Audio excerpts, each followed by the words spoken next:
We've also noticed that it's not only the teachers. Particularly at our school, we've got teacher aides who work in the classes with a whole class rather than with an individual student. We've noticed that these teacher aides who weren't part of the sessions have also started to use the hints that they're seeing their teachers use for success. I spoke to a couple of them and they said, well, they feel that they can use those and have the same power basically as the teacher, rather than that they're not overstepping the teacher's position in the classroom. So that was rather interesting to find that out. Professional conversations around the aspect of behaviour management are ongoing, and due to the increased awareness, staff are sharing their successes and acknowledging other hints, such as I saw you using, and then I've tried it and it's been good. So the sharing has been very positive, that all teachers have been taking it on and not feeling threatened by anybody else's suggestions, or really being open to other people to suggest things to them, which has been really good. Excuse me. We are seeing more consistent approaches also. Difficult students are being handled with similar prompts and hints by a range of teachers who have those students. So it's not just the class teacher doing it in isolation, other teachers are picking up on those same ones, and so it's becoming more consistent across the school. Change has been brought about in a positive way. We weren't imposing anything on the staff, we weren't telling them what they should do or how they should do it. It became a natural progression from the discussion, and it has led to an increase in awareness and focus. Change my piece of paper.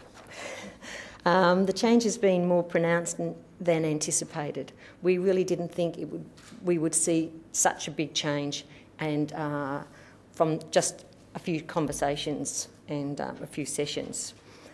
Continuing to try new strategies, and there's more of the, as I said, the offering of suggestions to others who are having any difficulties.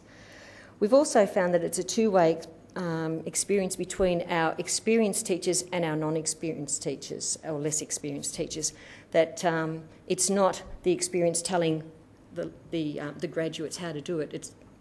It's often the graduates reminding us, older ones, of things that we used to do years ago and we've let go of and forgotten about and moved on. So it has been a two-way sharing, which has been really good. And we've also noticed that teachers are approaching some of the more difficult behaviours with a more proactive and positive expectations. So they're going in expecting that they're going to be able to handle a difficult child, whereas before they'd be shaking their head and thinking, oh, not that great again. So that also has empowered the teachers.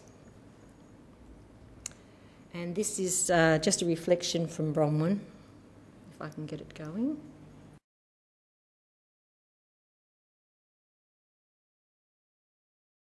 I thought I'd show you that last little bit. We did have a bit of trouble. We knew that was measurable outcomes. At the moment, our data is anecdotal. We have seen improvement and change over a short time. Reduction in the frequency of use of raised voices. There's been a decrease in the number of phone calls to parents. A decline in the times teachers need assistance. And we've noticed that there's been fewer power plays between the teachers and the students. Where to now? Next year, our cluster has organised a PD day planned for the beginning of term 1 next year with Joel and hopefully Raymond, and we'll be looking at the powers. Thank you.